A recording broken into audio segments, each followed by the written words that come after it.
Ngaji yuk. Yuk mari. Assalamualaikum warahmatullahi wabarakatuh. Alhamdulillah, alhamdulillahirabbil alamin. Wassalatu wassalamu ala nabina Muhammadin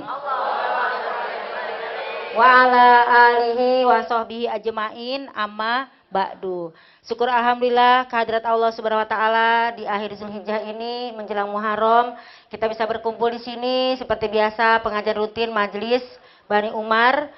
Mudah-mudahan bagi ibu yang hadir maupun yang kepengurusan yang mengurus yang mengatur semuanya diberkahi oleh Allah Subhanahu wa taala. Salawat dan salam kita limpahkan kepada Nabi kita Muhammad Sallallahu Alaihi Wasallam. Mudah-mudahan kita berdoa, kita berharap kita mendapatkan syafaatnya di hari akhir nanti.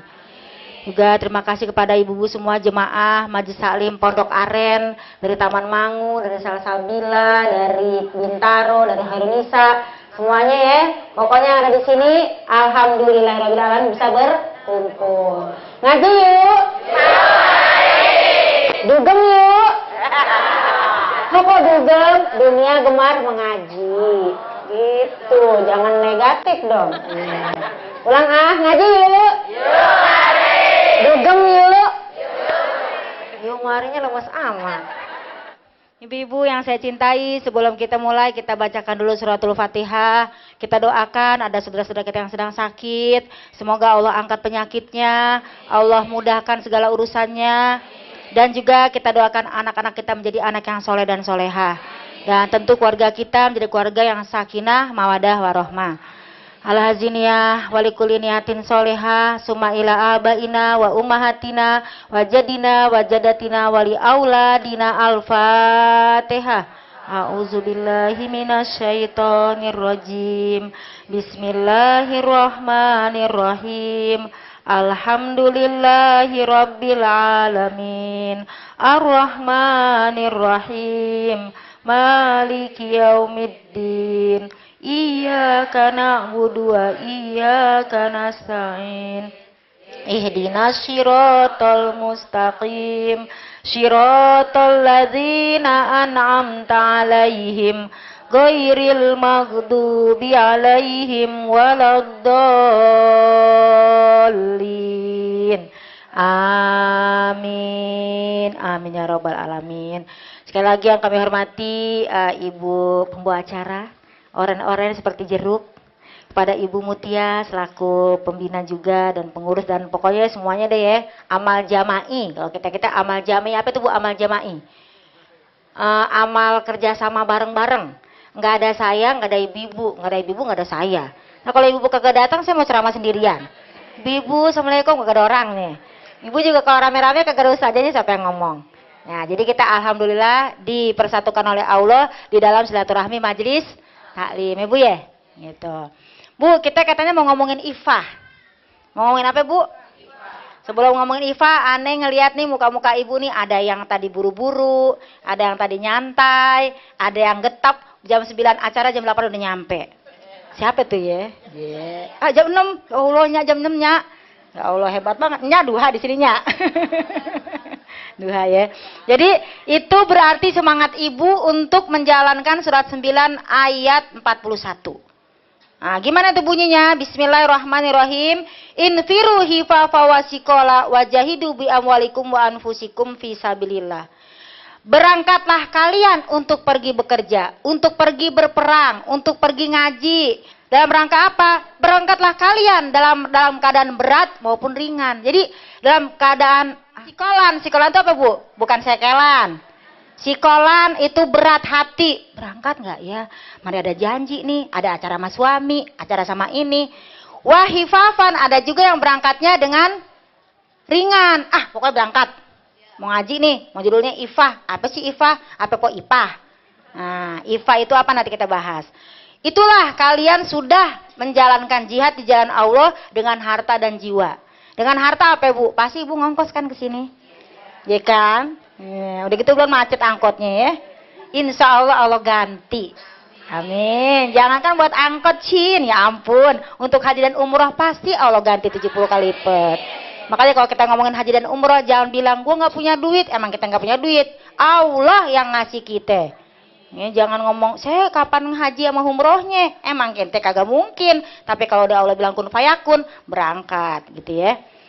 Itulah khairul lakum in kuntum ta'lam, itulah lebih baik bagimu jika kamu mengetahui. Itu surat 9 ayat 41. Jadi itu Bu ya, yang pertama surat 9 ayat 41. Nah, alhamdulillah pokoknya yang berat kek, yang ringan kek langkahnya pasti Allah kasih ganjaran dan mudah-mudahan diridhoi oleh Allah Subhanahu wa taala. Terus kalau ngomong-ngomong soal ifah, ternyata ifah itu ada dalam Quran di 4 surat, di 4 ayat. Kalau tadi dibacakan dalam surat An-Nur, itu kalau kita ke atas lagi ayatnya ada di surat An-Nur ayat 33. Nah, coba dibaca yang bawa Quran terjemah. Dan orang-orang yang tidak mampu menikah hendaklah menjaga kesucian dirinya, sampai Allah memberi kemampuan kepada mereka dengan karunia-Nya. Dan jika hamba sahaya yang kamu miliki menginginkan perjanjian atau kebebasan, hendaklah kamu buat perjanjian kepada mereka. Jika kamu mengetahui ada kebaikan pada mereka, dan berikanlah kepada mereka sebagian dari harta Allah yang dikaruniainya kepadamu. Ya, sampai situ dulu ya Bu ya. Jadi di kalimat ini, hendaklah orang-orang yang ayat 32, kalau dia mampu untuk menikah, menikahlah. Kalau memang dia belum bisa untuk menikah, ada kalimat di sini, ayat 33, wal yasta'fifil lazina la yaziduna nikaha. Yasta'fif asal kata dari ifah. Ya'ufu, istighfar yasta'fif. Jadi apa Bu? Memelihara kehormatan diri dan kesucian diri. Jadi arti ifa itu memelihara kehormatan. Kalau bahasa kita gini loh, ada orang nih remaja nih, udah sanggup untuk nikah. Dirinya mau udah sanggup, duitnya belum ada. Bener nggak? Duitnya ada, ceweknya kagak ada. Nah, gitu kan Bu? Ada nggak kayak gitu? Duit ada, pasangannya kagak ada. Pasangannya ada, duitnya ora, kalau kata orang ceger. Duit nggak ada, pasangan nggak ada, gimana tuh Bu? Itu derita lo. Nah.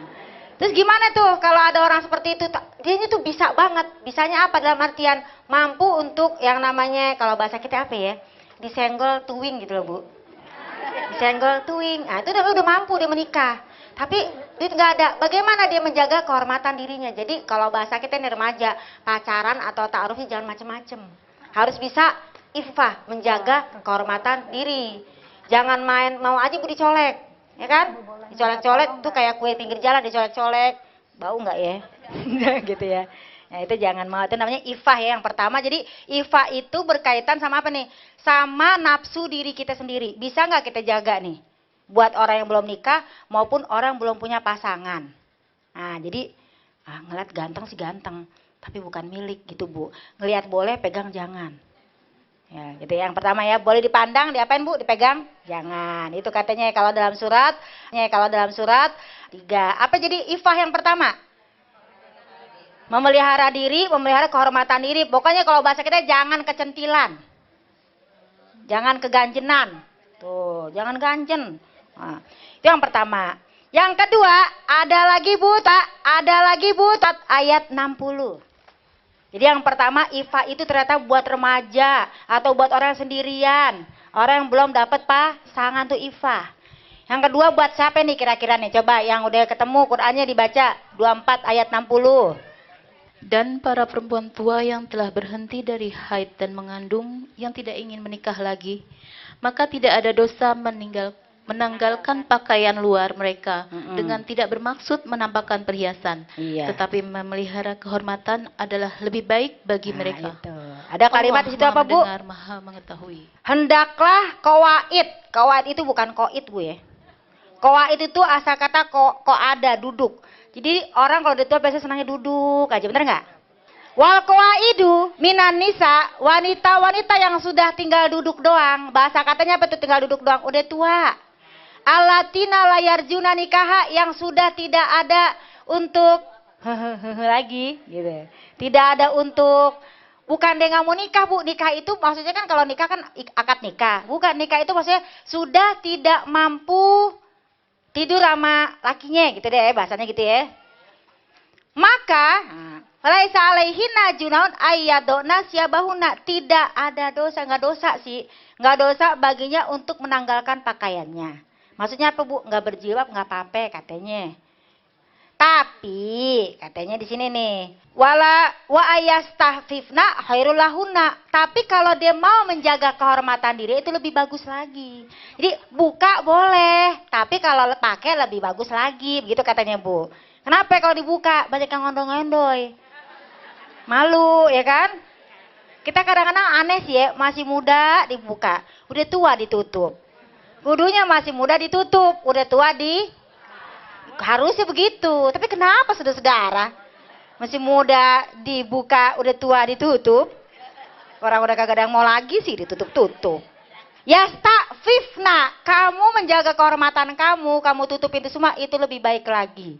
Berarti ifah itu kedua untuk apa Bu? Untuk orang yang sudah tua. Jadi ifah yang kedua buat siapa Bu? Untuk kalau udah tua. Jadi kalau kita masih muda, nggak ifah boleh nggak? Ya boleh juga itu tadi anak muda.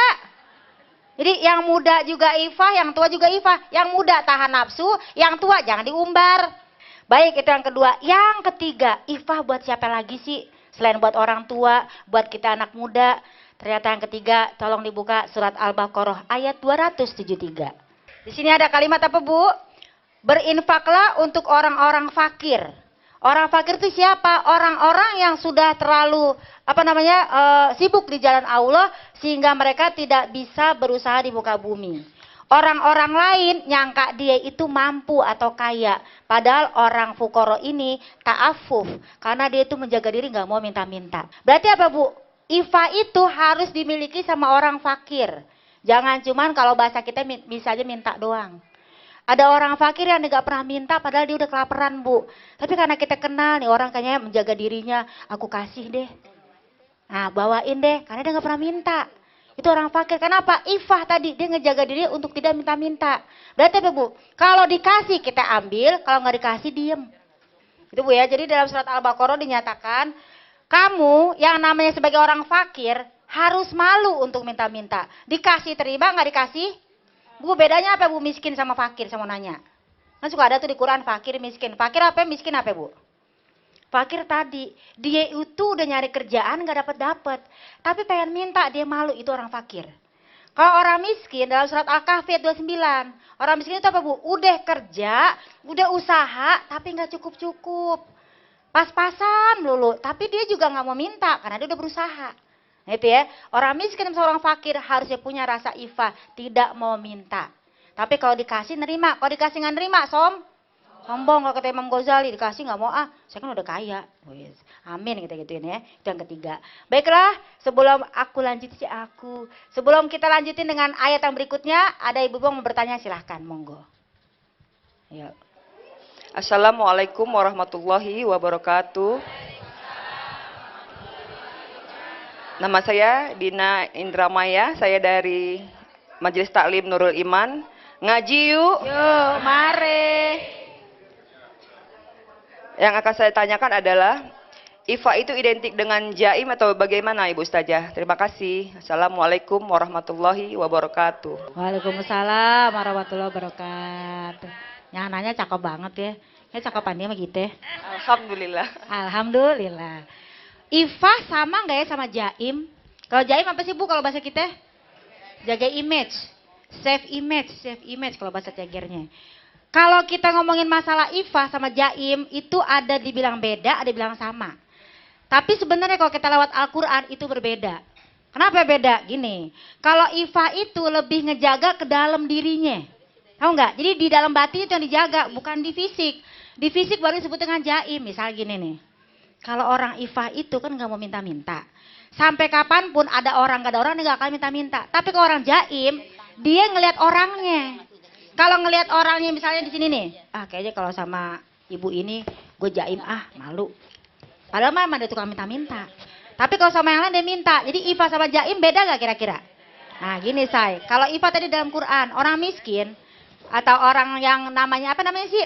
Nih pemuda deh lagi pacaran deh. Ini kan lagi banyak yang pada pacaran, kadang-kadang tawuran ya kan? Itu pada saat dia kalau di depan mertua jaim jaim. Nah jaim beda kan Bu? Jadi yang biasanya kalau dia nggak ada calon orang tua mertuanya tuh, yang biasanya dia kalau di luar dicolek-colek ceweknya kan, pelintir-pelintir, ini rambutnya, ya kan? Tapi pas ada ibunya si cewek, jaim. Tante, selamat siang tante, bukan assalamualaikum, selamat siang. Padahal kata ibunya, perasaan ini udah malam, dia bilang siang, ya kan? Jadi dia sok pura-pura, nggak nyenggol-nyenggol, itu namanya jaim. Jaim itu kalau kita ke negatif, lebih ke munafik. Bener nggak? Tapi kalau jaim kita ke positif, jaim itu gini, jaim jangan minta melulu malu. Jadi tergantung pikiran kita nih. Kalau jaim negatif berarti apa Bu? Munafik dia. Dia nggak bergaya apa adanya, jaim. Tapi jaim perlu nggak Bu? Perlu, pada orang tertentu perlu juga. Jadi kita nggak perlu yang terlalu gimana ya? Vulgar, benar tuh. Jadi jaim sama ifah berbeda. Berbeda di mana? Jaim lebih ke fisik.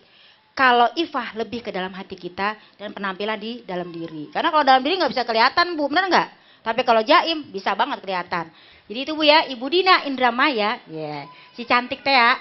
Beda jaim sama ifah, dengan kita ngomong ifah daripada jaim. Tapi tergantung sih negatif atau positif. Kalau negatif berarti munafik. Kalau positif bagus buat orang-orang juga jangan kecentilan, jangan dibilang Bu jaim, akhirnya karena dibilang, enggak gue gak mau jaim, akhirnya ada orang tua kayak ada mertua, ada orang tua gak pernah dihormatin. Hai, halo bro, hai, masa sama orang tua begitu? Itu namanya terlalu kebablasan. Sama orang tua hormat, sama anak muda sayang gitu ya. Jangan yang sama orang tua, hai, gimana lo kabarnya lo? Gimana sih lo? Ternyata itu ibu udah 60 tahun, 70 tahun, kan gak cocok ngomong begitu. Nah itu namanya bukan jaim, bablas. Tolong dibuka surat Yusuf. Nah, surat Yusuf di situ dibilang apa Bu? Ingat nggak waktu Nabi Yusuf digodain sama Zuleha? Di situ jaim apa ifah dia? Ifah, bukan jaim. Ya kan Bu ya? Digodain, ditarik, disuruh apa Bu? Disuruh biar, pokoknya kalau bahasanya tuh Zuleha narik dia biar mau meluk, mau nyium. Apa kata Nabi Yusuf? Aku nggak mau. Sebenarnya sih kalau dari hatiku, aku mau, kamu tuh cantik banget. Tapi aku ada Allah, enggak aku nggak mau. Itu namanya ifah. Coba kalau jaim, ada laki lo nggak? Nggak ada. Jalan. Itu kalau orang jaim. Tapi kalau nggak ada laki, dia jalan. Kalau ada laki, nggak ada laki lo. Jaim. Nah itu ya. Surat Yusuf, ayatnya, ayat 23. Ini contoh ifahnya Nabi. Ibu jangan ngomong gini, itu kan Nabi Bu, ya kita juga sama. Coba dibaca. Dan perempuan yang dia tinggal di rumahnya menggoda dirinya, dan dia menutup pintu-pintu lalu berkata, Serem ya. marilah mendekat kepadaku. Marilah. Yusuf berkata, aku berlindung kepada Allah, sungguh Tuanku telah memperlakukan aku dengan baik. Iya. Terus? Sesungguhnya yang zalim itu akan beruntung. Oke. Orang yang zalim itu tidak akan beruntung. Maaf salah. Maaf salah. Ternyata bukan Mik doang yang salah ya. Ono juga salah. Maklum manusia. Ya ada Bang Muklis di grogi katanya. Ketika si wanita itu, nih ifah nih Bu, berkeinginan terhadap Nabi Yusuf, dia berada di rumahnya sendirian, Nabi Yusuf ada di rumahnya. Jadi cewek sama cowok berduaan. Makanya Bu, kalau maaf ya, mudah-mudahan si anak kita terjauhkan lah ya Bu ya. Anak kita dua-duaan di rumah harus ditemenin sama bapaknya. Atau enggak sama emaknya. Tak kata anak gini, Pak, Mak, saya kan berdua, yang ketiga setan. Jangan begitu ya. Ketika dia udah berada di rumahnya berduaan, wagol lakatil abwab, ya Allah parah banget di cewek. Dia tutup pintu-pintu. Ternyata nutup itu bukan cowoknya, cewek Bu. Astagfirullahaladzim. Jadi ibu dalam kamar berduaan, nggak ada orang, tutup pintu, kunci. Wakolat, ternyata Zulaiha ngomong gini sama Nabi Yusuf, mari, ya Allah, imut banget ya. Kalau kita lagunya itu lagu yang marilah kemari, hey Yusuf, gitu kan? Kagak nyanyi deh, kagak bisa. Maka ketika dia bilang, hai talak, kesinilah. Kola berkata Nabi Yusuf. Ini karena dia udah ifah Bu. Coba kalau mau dari jaim. Oke lah, gitu kan? Dia ifah. Dia bilang apa? Ma'azallah, aku berlindung kepada Allah. Sungguh, tuanku, tuan tuh maksudnya suaminya si Zulaiha ini sangat baik sama aku. Jadi aku nggak mungkin ya namanya selingkuh sama Allah, gitu kan? Dan sungguh orang zalim tidak akan beruntung. Itu ifah apa zaim? Oke ya, jadi jaim belum tentu ifah sudah pasti jaim. Jaim sama ifah beda tipis. Tapi Ana lebih senangan Ifah gitu aja. Baik, ada lagi teman-teman mau bertanya, monggo ngaji yuk. Dugem yuk. Apa dugem Bu? Dunia gemar mengaji, nggak boleh negatif, harus positif. Assalamualaikum warahmatullahi wabarakatuh. Waalaikumsalam warahmatullahi wabarakatuh. Ngaji yuk. Yo mare. Nama saya Ibu Aismawati dari Majelis Taklim Bani Umar. Saya mau bertanya Bu Ustazah, Ya, IPA boleh. itu dalam dunia maya contohnya seperti apa? Terima kasih. Assalamualaikum warahmatullahi wabarakatuh. Waalaikumsalam warahmatullahi wabarakatuh. Ifa dalam dunia maya. Nih nenek-nenek kepada apaan sih dunia maya kayak gitu? Apa maya romantir ya? Ifa dalam dunia maya masih gini nya, saudara-saudara. Nya suka main Facebook nggak nya? Apa nya punya Twitter? Twitternya apa Twitternya? Kata dia orang gue cuma depan penggorengan doang. Suruh Twitteran. Dunia maya tuh kalau bahasa kayak gini sosial media. Lebih susah lagi katanya ya. Jadi Ifah dalam dunia maya, wah itu saya tuh kadang-kadang malu juga ngomongin Ifah di dunia maya. Karena kadang-kadang nih kita nih, maaf nih ya, suka nggak Ifah di dunia maya. Di sosial media apa tuh? Lagi ngomel, lagi kesel, masuk ke Twitter. Sebel banget sih sama tuh cewek. Ih, najis deh. Padahal orang juga nggak tahu. Itu namanya, itu aneh pernah tuh ya, kadang-kadang suka marah, kadang-kadang suka teman, suka japri deh. Bu Lulung, itu lagi marah-marah kenapa sih? Yo iya, harusnya berarti gue nggak Ifah nih, bener nggak Bu? Ifah itu baru tuh berlaku di situ agak-agak jaim. Lagi marah jangan ditaruh di Twitter sama Facebook, apalagi di BBM. Lagi marah itu telan sendiri. Ini ada Bu, astagfirullahaladzim. Ada orang cuman nge-add saya, cuman pengen ngomel-ngomel doang, ada. Terus tahu nggak? Masa tuh ya pas saya kena musibah nggak ada yang nengokin saya. Nah, kok marah-marahnya sama gue sih? Tahu juga enggak gitu kan ya. Jadi Ifah dalam dunia itu jangan terlalu ngumbar kata-kata yang bikin orang tersinggung. Padahal kadang-kadang gini Bu, kita nggak berniat nyinggung dia, ya nggak Bu? Tapi kadang-kadang pas orang baca, kok kayaknya nyinggung gue nih. Merasa padahal kita bukan nyinggung siapa-siapa, mungkin kasusnya sama, ya nggak Bu? Atau kita SMS deh, marah-marah, kira-kira kesel nggak Ibu? Jadi Ifah dalam dunia maya, satu, jangan nulis status yang macem-macem atau yang jorok-jorok. Gue lagi berduaan nih sama suami dalam kamar. Sebentar lagi bakalan buka baju nih. Jorok banget. Boleh nggak Bu kayak gitu Bu? Tapi nggak boleh juga terlalu yang casing ibadah. Gue udah 3 jus nih. Kayaknya sebentar lagi 4 jus. Lo udah berapa jus? Ya, itu biasanya Ramadan. Udah hari ke-13, baru 10 jus. Yalah, maksud lo? Serah lo mau berapa jus juga. Nah, itu yang pertama. Yang kedua, jangan naruh foto sembarangan. Foto boleh, tapi fotonya jangan yang sembarangan. Boleh nggak Bu foto kalau dalam Islam? Boleh, asalkan fotonya jangan macam-macam. Ada tuh beberapa salah seorang teman ngomong gini, Bu, haram naruh foto mukanya doang. Saya bilang daripada giginya doang.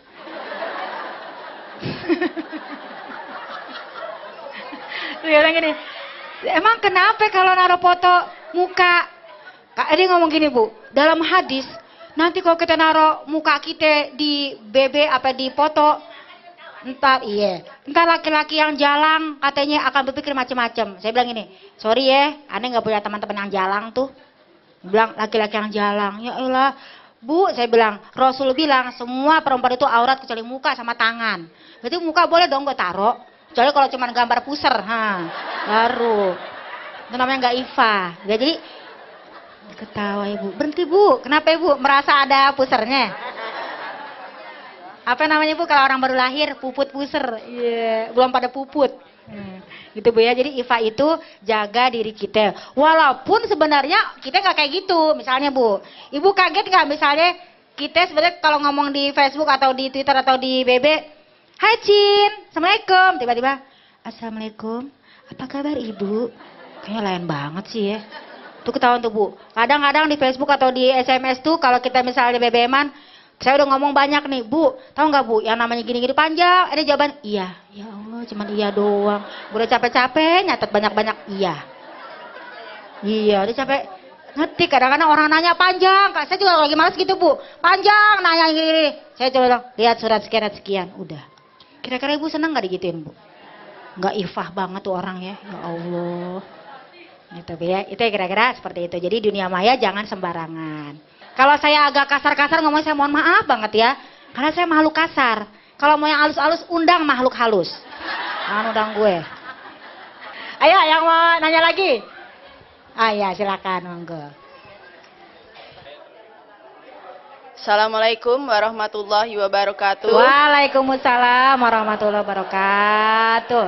Ngaji yuk. Yuk, mari. Perkenalkan, nama saya Ibu Ipung dari Majelis Taklim Bani Umar. Yang ingin saya tanyakan adalah jika kita mempunyai pasangan yang tidak sejalan atau tidak sama visi misinya dalam menjalankan syariat Islam, terutama IFA, bagaimana kita menyikapinya? Terima kasih. Assalamualaikum warahmatullahi wabarakatuh. Tanya berat juga ya. Waalaikumsalam warahmatullahi wabarakatuh. Ngaji yuk.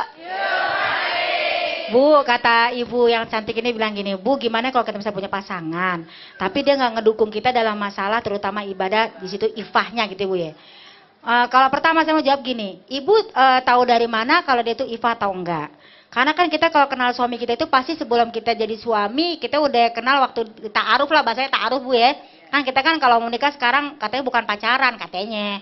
Ta'aruf, habis ta'aruf, tafahum. Ta'aruf itu saling mengenal. Udah kenal, tafahum, saling memahami. Kalau nggak paham-paham, tak tinggal. Ituin Bu. Oh udah ta'aruf, udah tafahum, tak tinggal deh. Kalau nggak ngerti-ngerti gitu kan. Nah, dalam ta'aruf, gini Bu, kadang-kadang ifah itu beda emang. Apa sih penafsirannya? Bagi saya, misalnya nih, bagi saya yang namanya pakai hijab udah ngejaga ifah. Tapi mungkin bagi suami, lo jangan hijabnya doang dong yang ifah. Cara ngomong juga dong. Nah, kan kadang-kadang kita berbeda tuh. Nah, kalau misal udah berbeda persepsi, kita ngobrol dulu deh tuh, banyak komunikasi sama suami. Mas, saya tuh waktu nikah sama Mas itu kan kepengennya Mas tuh ngedukung saya. Pikiran kita yang ngedukung tuh ngedukung semua ibadah. Ternyata bagi suami ngedukung itu cuma satu, apa? Ya udah kalau kamu yang namanya mau ngaji, ya ngaji aja, tapi gue nggak ikut. Tapi pikiran kita, kamu harus ikut dong. Nah, itu kan gitu ya, ifahnya tuh beda. Nah, kalau beda visi misi cuman sekedar beda fikih, misalnya maaf nih. Mah, kalau sholat pakai kunut dong, karena fikih. Tapi bagi kita, enggak Pak, aku kan nggak pakai kunut. Itu bukan berarti dia nggak ifah. Itu hanya beda pendapat fikih. Kalau fikih boleh Bu beda pendapat, kan imamnya banyak. Tapi kalau ifahnya udah mulai nggak ngejaga akidah, misalnya baru deh tuh. Bagi saya, kata istri nih, ifah itu papa jangan pergi ke dukun. Tapi bagi dia, enggak ke dukun kan gue ikhtiar. Itu baru beda tuh. Boleh nggak tuh Bu ke dukun Bu? Boleh kalau ke dukun beranak. Mana sih? Ya kan? Terus jadi kita berantem deh tuh gara-gara akidah. Dia ke dukun, main dukun segala macam. Kita udah marah.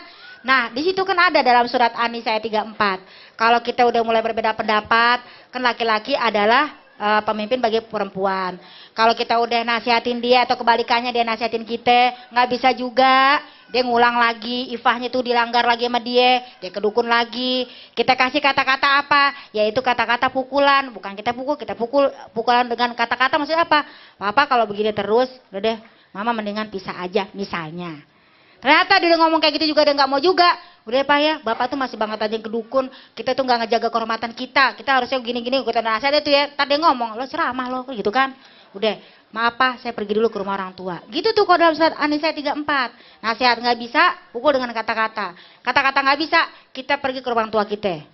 Kalau dia udah mau berubah, pasti dia nyusulin kita. Gitu. Jadi kalau beda visi misi tergantung kasusnya berat apa ringan. Kalau ringan nggak perlu pakai pergi ke rumah orang tua. Itu ada di dalam suratnya kalau kita ngomongin suami istri, An-Nisa 34 sama 35. 35-nya apa Bu dalam surat itu?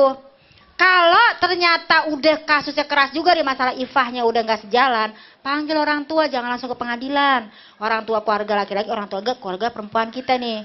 Kita ketemu, Mah, si Mas aku begini gini gini. Terus kata Masnya, istriku juga begini Mah, gini gini gini. Tuh ngomong tuh, adakanlah perdamaian. Kalau emang Allah kasih taufik dan hidayah, pasti didamaikan. Kalau enggak bisa. Jadi visi misi itu harus proses.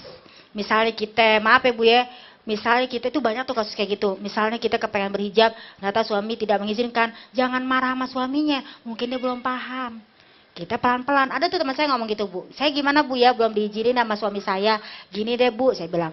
Kalau ibu pergi ngaji atau di luar pergi sama suami, pakai. Tapi kalau suami perginya sama suami minta jangan aja dulu sambil istighfar. Kenapa? Kita harus ngejaga yang lebih mudorot. Buka jilbab buruk nggak, Bu? Lebih buruk nggak kalau kamu sampai pakai jilbab, saya ceraiin kamu. Lebih buruk yang mana? Nah, pinter-pinter kita. Nih kalau bahasanya nih kita ngomong pendapat Imam Ibnu Taimiyah. Kalau buruk sama buruk, pilih yang paling buruk, pilih yang paling sedikit keburukannya. Iya ya, kalau masalah pakai hijab kan dia belum belajar. Dia kan belum ngerti. Kita ngaji, Bu, cewek itu kan majelis taklim banyak, Bu. Benar nggak? Ngaji Senin, ngaji nggak? Selasa? Udah kalau ngajinya seminggu 5 kali, seragamnya 5 noh. Senin oren. Selasa ini nih, pink. Ya kan? Belum Rebo ungu, belum hijau. Kan perempuan banyak tuh majelis taklim. Laki-laki jarang majelis taklimnya. Nih sekarang kita datang perempuan banyak. Coba laki-laki hitung ada berapa noh? 1, 2, 3, 4, 5, 6. Cuma 6. Cewek ada berapa nih? Itu jadi kadang-kadang ifah kita sama ifah pasangan kita suka berbeda. Syukur-syukur tadi ibu bilang kalau sama enak ya, Bu, ya. Enak. Makanya kalau ngaji jangan mak-mak doang. Kalau ngaji ajak bapaknya. Ini ngaji sendirian doang. Coba bapaknya pada ngaji nggak di rumah? Ya kerja, ya kita doain biar pada ngaji di kantornya ya. Di kantor pada banyak pengajian kok, insya Allah.